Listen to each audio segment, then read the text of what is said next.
गाल पे इस बार जेएनयू के बच्चों ने, एएमयू के बच्चों ने करारा थप्पड़ मारा है। और इस समय प्रधानमंत्री जी का, मुख्यमंत्री जी का और जितने ये बीजेपी के नेता हैं, इन सब का चेहरा देखने लायक होगा कि किस तरीके से श्रुति शर्मा जैसी बच्चियों ने इन मनवादी और सामंतवादी विचारधारा के व्यक्तियों के करारा तमाचा मारा है और इनको बेइज्जत करने का काम किया है। और इनको ये भी चीज़ याद रखनी चाहिए कि ऐसे ही संस्थानों से देश में, देश का जो नाम है वो विश्व में नाम होता है। ऐसे ही संस्थानों से लोग आगे निकलते हैं और दुनिया में हमारे देश का नाम रोशन करते हैं। तो हमें इन चीज़ों को समझना होगा, हमें इन चीज़ों को जानना होगा। और ख़ास तौर से जो हमारी युवा पीढ़ी है, युवा पीढ़ी के लिए ये चीज़ें बहुत ज़रूरी हैं। वो शिक्षा के महत्व को समझें, ऐसे रोल मॉडल बनाएं। श्रुति शर्मा जैसी बच्चियां जो निकल के आ रही हैं, जो आईएएस टॉप कर रही हैं, ऐसे बच्चों को अपना रोल मॉडल बनाएं,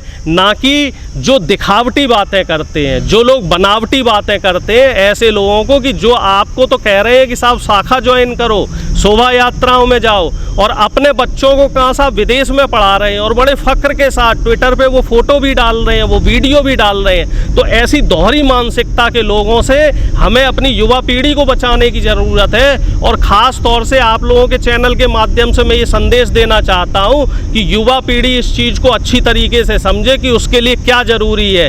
उसके लिए ये बीजेपी आरएसएस की जो शोभा यात्राएँ हैं ये ज़्यादा ज़रूरी है, या बाबा साहब का संविधान ज़्यादा ज़रूरी है, या शिक्षा ज़्यादा ज़रूरी है, या रोजगार ज़्यादा ज़रूरी है। तो जब आप सूचना प्रौद्योगिकी और टेक्नोलॉजी को नहीं पढ़ेंगे और फर्जी इतिहास पढ़ेंगे, सावरकर को वीर बताएंगे, गोडसे को देशभक्त बताएंगे, तो वहाँ के पढ़े लिखे बच्चे यूपीएससी कैसे क्लियर कर पाएंगे। जेएनयू, जामिया, अलीगढ़ मुस्लिम यूनिवर्सिटी, उस्मानिया यूनिवर्सिटी, ये तमाम यूनिवर्सिटी ऐसी हैं जो भारतवर्ष का जो भी पाठ्यक्रम है और जो आईएएस की जो परीक्षा होती है, यूपीएससी की परीक्षा, तो उससे संबंधित साहित्य को पढ़ाती है और सत्य साहित्य पढ़ाती है। उसमें साफ तौर पे ये भी बताया जाता है कि कैसे सावरकर ने 6 बार लिखित माफ़ीनामा दिया और कैसे सावरकर ने आजीवन अंग्रेज़ सरकार की गुलामी मंजूर की। उन्होंने बाकायदा अपने रिटन स्टेटमेंट में कहा था कि मैं आजीवन ब्रिटिश हुकूमत के प्रति ईमानदार रहूँगा, वफ़ादार रहूँगा, और 60 रुपये, उस समय के 60 रुपये उन्होंने पेंशन ली। जो नारे आप कह रहे हैं ना देश विरोधी, कब लगे और किसने लगाए, इसकी भी सत्यता की जांच कीजिए। जो देश विरोधी नारे लगे हैं ये एबीवीपी के जो गुंडे थे, एबीवीपी के जो अपराधी मानसिकता के लोग थे, इन्होंने उस भीड़ में जाके नारे लगाए थे।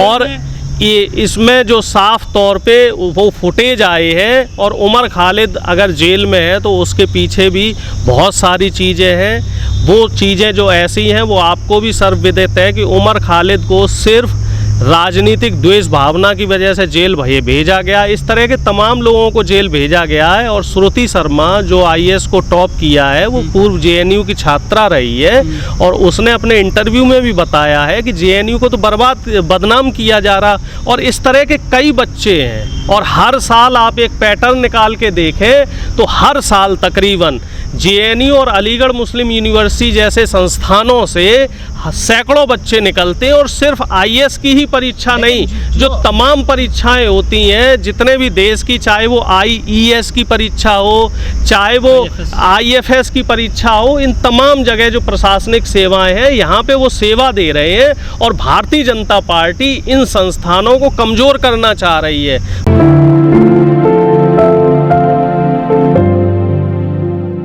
डॉक्टर साहब, जिन यूनिवर्सिटीज़ को बीजेपी वाले गाली देते थे, कहते थे कि ये जो है टुकड़े टुकड़े गैंग यहाँ पढ़ता है और देश विरोधी नारे लगाए जाते हैं, उन विश्वविद्यालयों के बच्चे यूपीएससी में सबसे ज़्यादा पास आउट हुए हैं। जबकि जो हिंदूवादी यूनिवर्सिटीज़ जैसे बीएचयू हो गया, डीयू हो गया, वहाँ के केवल 2 स्टूडेंट ही यूपीएससी क्लियर कर पाए हैं। देखिए, हिंदूवादी यूनिवर्सिटी कहना थोड़ा सा गलत होगा।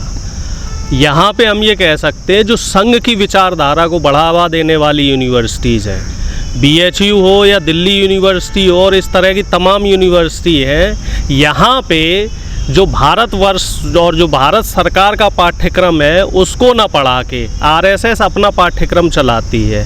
कि अगर आपको कोई भी कॉम्पिटिटिव एग्ज़ाम क्लियर करना है तो सिर्फ दंगे करने से, जो इस तरह का जो धार्मिक उन्माद है इस समय पूरे देश में, इससे आप एग्ज़ाम क्लियर नहीं कर पाएंगे। एग्ज़ाम क्लियर करने के लिए ख़ास तौर से यूपीएससी जैसा जो गंभीर परीक्षा है, इसको क्लियर करने के लिए एक माहौल चाहिए। वो माहौल आपको जेएनयू में मिलेगा, वो माहौल आपको अलीगढ़ मुस्लिम यूनिवर्सिटी में मिलेगा। वहाँ आप देखिए पीसफुल वातावरण है, वहाँ बच्चे पढ़ाई करते हैं, देश विरोधी नारे लगाए जाते हैं, ऐयासिक अड्डा बताया जाता है। देखो साहब, हकीकत आपको भी पता है, हकीकत मुझे भी पता है। मैं भी जेएनयू गया हूँ, मेरे कई मित्र वहाँ से पास किए, पीएचडी क्लियर करके निकले हैं। वहाँ का वातावरण कुछ ऐसा है, जेएनयू हो चाहे अलीगढ़ मुस्लिम यूनिवर्सिटी हो, वहाँ की आबो हवाई कुछ ऐसी है कि वहाँ आदमी अगर 1 साल 2 साल रह लेता है तो वो खुद ब खुद पढ़ाई लिखाई से जुड़ जाता है। एक पीसफुल एनवायरनमेंट है वहाँ, शांतिपूर्ण एनवायरनमेंट है। और भारतीय जनता पार्टी ने आईआईटीज़ को कमज़ोर कर दिया है। एक समय ऐसा था जो आईआईटी जो विश्व का सबसे प्रतिष्ठित संस्थान माना जाता है तकनीकी के मामले में, यहाँ पे अच्छे बच्चे पढ़ा करते थे। इस समय आपको जानकारी है कि जो हमारा टॉप ब्रेन है, जिसको हम टॉप ब्रेन कहते हैं, वो इंडिया में नहीं है, वो सब विदेश में पढ़ने जा रहे हैं। जो 10वीं 12वीं के बाद जो बच्चे बढ़िया नंबर लाते हैं, ग्रेजुएशन के बाद जिनके अच्छे नंबर आते हैं, पोस्ट ग्रेजुएशन के बाद जिनके अच्छे नंबर आते हैं, वो सभी बच्चे उच्च शिक्षा के लिए यूएस, अमेरिका और ये आपका ब्रिटेन और ऑस्ट्रेलिया, न्यूजीलैंड, चाइना, इनकी जो टॉप यूनिवर्सिटी है यहाँ जाके आगे पढ़ाई कर रहे हैं, क्योंकि इनको वहाँ पढ़ने के लिए वहाँ की सरकारें स्कॉलरशिप दे रही हैं, सुविधाएं दे रही हैं, साधन संसाधन दे रही है। और हमारी सरकार क्या कर रही है, शिक्षा का बजट कम कर दिया है। जो गरीब और मेधावी बच्चे थे उनकी स्कॉलरशिप का बजट कम कर दिया है। और हायर एजुकेशन में जो रिसर्च फंड होता है पीएचडी करने के लिए, तो वो रिसर्च फंड को कम कर दिया है। जो तमाम हमारे देश की रिसर्च लैब है, जो हमारे देश की तमाम रिसर्च लैब, एक मिनट, और जो हमारे देश की तमाम रिसर्च लैब है, जितने भी रिसर्च इंस्टीट्यूट्स हैं, आप वहाँ पे वहाँ के प्रोफेसर से, वहाँ के साइंटिस्ट से बात कीजिए। वहाँ उनको बजट नहीं दिए जा रहे इक्विपमेंट्स के लिए, वहाँ उनको जो भी वहाँ के साधन संसाधन है उनको सरकार नहीं कर रही। वहाँ प्रोफेसर्स की भर्ती खाली है, वहाँ साइंटिस्ट की भर्ती खाली है।